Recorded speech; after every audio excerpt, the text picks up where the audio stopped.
മുനമ്പം ഭൂമി പ്രശ്ന പരിഹാരത്തിനായി സർക്കാർ നിയോഗിച്ച ജുഡീഷ്യൽ കമ്മീഷന്റെ നേതൃത്വത്തിൽ രണ്ടാംഘട്ട ഹിയറിംഗ് എറണാകുളം കളക്ടറേറ്റിൽ നടന്നു.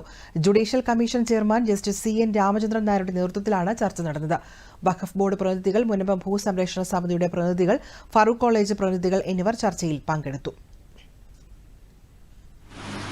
Regarding the scope of 2013 amendment,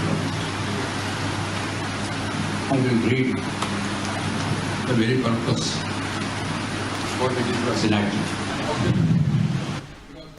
Munambam ദാനം കിട്ടിയ ഭൂമിയാണെന്നും അതിനാൽ ഭൂമി വിൽക്കാൻ കഴിയുമെന്നുമാണ് ഫറൂഖ് കോളേജിന്റെ നിലപാട്.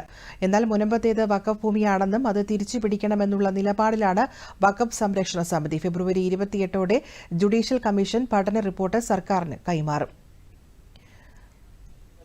ഭൂമിയാണ് വഖഫ് ഭൂമിയായിട്ടുള്ളത്.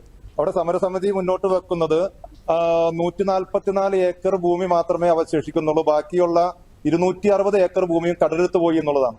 അത് സംസ്ഥാന ഗവൺമെന്റ് മുഖവിലക്കെടുക്കുകയും അവിടെ ഡിജിറ്റൽ സർവേ നടത്തിക്കൊണ്ട് ആ സമരസമിതിയുടെ അഭിപ്രായം ശരിയാണോ എന്ന് പരിശോധിച്ച് അങ്ങനെ 260 ഏക്കർ ഭൂമി നഷ്ടപ്പെട്ടു പോയിട്ടുണ്ടെങ്കിൽ അതിനെക്കുറിച്ച് നമുക്ക് സംസാരിക്കാവുന്നതാണ്. കാരണം അത് പച്ചക്കള്ളമാണ്. കാരണം അവിടെ വന്ന കമ്മീഷന്റെ മുന്നിലും ഇവിടെ ഉത്തരവാദിത്തപ്പെട്ട കമ്മീഷന്റെ ഈ ഹിയറിംഗിലൊക്കെ പറയുന്നത് ഏതോ ഒരു കൺവീനർ വന്നിട്ട് അദ്ദേഹത്തിന് തോന്നുന്നു എന്ന് പറയുകയും അത് രേഖപ്പെടുത്തുകയും ചെയ്യുന്നത് ശരിയല്ല. അത് കൃത്യമായ രീതിയിൽ റവന്യൂ വകുപ്പ് അന്വേഷണം നടത്തി ഒരു ഡിജിറ്റൽ സർവേ നടത്തി അതിൽ എത്ര ഏക്കർ കടലെടുത്ത് പോയിട്ടുണ്ട്.